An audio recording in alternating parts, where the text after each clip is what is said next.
Bonjour, ici Patrick Pierrat, éditeur d'Info Bref.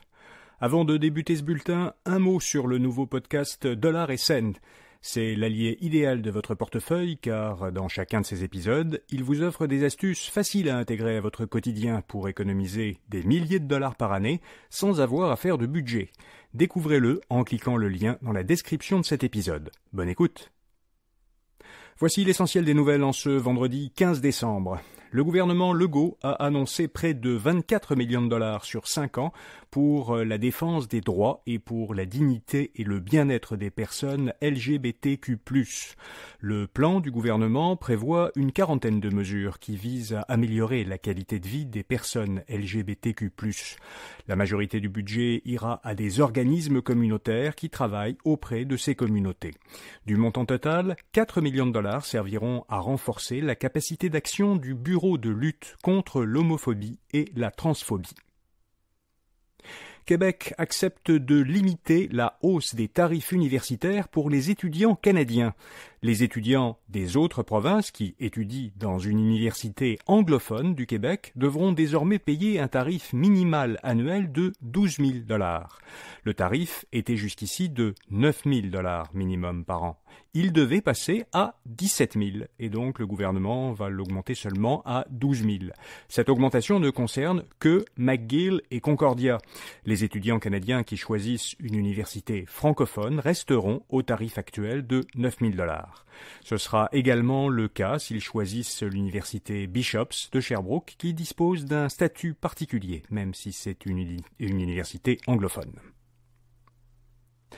Le président de la Chambre des communes, Greg Fergus, n'aura pas besoin de démissionner, selon un comité chargé de la gouvernance de la Chambre. Le Parti conservateur et le Bloc québécois réclament sa démission parce qu'il est apparu dans une vidéo diffusée lors d'un événement du Parti libéral de l'Ontario. Mais le comité permanent de la procédure et des affaires de la Chambre des communes recommande plutôt que Fergus paye un montant adéquat et s'excuse de nouveau. Le comité recommande aussi que des lignes directrices soient préparées pour tracer des limites claires en matière d'impartialité et de non-partisanerie. Le gouvernement fédéral va être jugé dans un premier procès climatique. La Cour d'appel fédérale a, pour la première fois, autorisé un procès contre le gouvernement canadien pour inaction climatique. 15 jeunes Canadiens ont porté plainte contre le gouvernement fédéral en 2019. Ils l'accusent de violer leurs droits, reconnus par la Charte canadienne des droits et libertés, en ne prenant pas des mesures assez ambitieuses pour lutter contre la crise climatique. Leur requête avait d'abord été rejetée en 2020 par un juge de la Cour fédérale, avant que cette décision soit renversée par la Cour d'appel. Les 27 dirigeants des pays de l'Union européenne ont trouvé un accord entre eux pour entamer le processus de négociation en vue de l'adhésion de l'Ukraine à l'Union européenne. Le Premier ministre de la Hongrie s'oppose à l'entrée de l'Ukraine dans l'UE, mais il s'est abstenu de voter et n'a donc pas utilisé son droit de veto. En Russie, de son côté, Vladimir Poutine a réaffirmé, lors de sa conférence de presse télévisée annuelle, qu'il n'y aura pas de paix en Ukraine tant que le gouvernement russe n'aura pas atteint les objectifs qu'il s'était fixés en attaquant l'Ukraine. Poutine a indiqué que plus de 600 000 soldats russes se trouvent actuellement en Ukraine. À l'approche de la fin de l'année, plusieurs organisations se risquent à des prédictions. En voici une qui concerne le marché immobilier. Selon l'agence Royal Lepage, la Banque du Canada devrait maintenir son taux directeur à 5% pendant les 6 premiers mois de l'an prochain, puis commencer à le baisser légèrement à la fin de l'été ou à l'automne. Alors l'agence souligne d'ailleurs que plusieurs institutions financières ont commencé à réduire leur taux hypothécaire fixe. Dans ces conditions, Royal Lepage s'attend à ce que cet assouplissement des taux d'intérêt fasse augmenter les prix des résidences. Elle s'attend plus précisément à une hausse de prix de 5% dans le Grand Montréal et une hausse de 5,5% dans l'ensemble du Canada. La grève serait sur le point d'être évitée chez Air Transat. Le transporteur aérien et le syndicat qui représente ses agents de bord ont conclu une entente de principe pour le renouvellement de leur convention collective. L'entente doit maintenant être acceptée par les plus de 2000 agents de bord du transporteur. Le mois dernier, ils avaient approuvé un mandat de grève. Selon ce mandat, une grève pourrait théoriquement commencer le 3 janvier. En Ontario, les dépanneurs et épiceries pourront vendre des boissons alcoolisées à compter de 2026. C'est ce qu'a annoncé hier le premier ministre de la province, Doug Ford. Les quelques 8500 commerces concernés pourront vendre de la bière, du vin, du cidre et des cocktails prêts à boire. Ils pourront également fixer leur propre prix, alors que les autres commerces qui sont déjà autorisés à vendre des boissons alcoolisées doivent, eux, appliquer des prix qui sont fixés par la Régie des alcools de l'Ontario. Le Québec était jusqu'ici la seule province canadienne à permettre la vente de bière en dépanneur.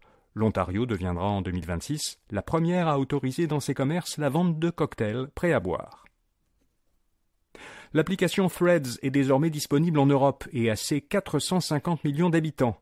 Threads, une application de Meta qui concurrence directement X, anciennement Twitter, était déjà disponible depuis cet été dans une centaine de pays, dont le Canada. Pour se conformer aux règles anticoncurrentielles et aux règlements sur les données personnelles de l'Union européenne, Meta a prévu, pour Threads, un mode d'accès différent en Europe de ce qu'il est dans les autres pays. Les utilisateurs européens de l'application peuvent parcourir les publications de Threads sans devoir s'y connecter par l'entremise d'un compte Instagram. Et puis, Hockey Canada renoue avec d'importants commanditaires. Alors que débuteront le 26 décembre en Suède les championnats du monde junior, plusieurs grandes entreprises ont rétabli leurs liens commerciaux avec Hockey Canada. C'est le cas de Tim Hortons, Esso et TELUS, qui sont redevenus partenaires majeurs de l'organisation. Ces entreprises avaient suspendu l'an dernier leur soutien à Hockey Canada à la suite d'un scandale sur la manière dont l'organisation avait géré des allégations d'agression sexuelle. Voilà, vous savez l'essentiel. Samedi, dans notre infolettre de finances personnelles et de consommation InfoBref Votre Argent, qui sera visible en accueil de notre site infobref.com samedi et dimanche, on vous propose, comme chaque fin de semaine, des informations et conseils de nos chroniqueurs experts. Alors, on a des rubriques habituelles, on fait le point sur les indices boursiers et les meilleurs rabais de la semaine, et puis on a des conseils de nos chroniqueurs. Fabien Major va examiner un titre boursier qui a eu une très bonne performance cette année, celui de Nvidia, qui a rejoint plusieurs géants des technologies dans ce que des investisseurs ont appelé les 7 magnifiques. Olivier Schmucker nous suggère des façons d'économiser sur nos dettes. On compare les cartes de crédit qui font des remises en argent à celles qui donnent des points de récompense pour vous aider à choisir entre ces deux types de cartes. Alain McKenna vous propose des cadeaux techno de dernière minute et, comme chaque samedi, donc on fait le point sur les indices boursiers et on vous signale les meilleures aubaines disponibles en ligne, c'est-à-dire cette fin de semaine dans InfoBref Votre Argent. Et puis, vous pouvez bien sûr vous abonner à cette infolettre sur notre site, infolettre qui est parfaitement complémentaire de ce balado quotidien, et vous recevrez cette infolettre tous les samedis matins dans votre courriel. À lundi matin, justement, pour notre prochain bulletin de nouvelles InfoBref, actualité et affaires. Bonne fin de semaine.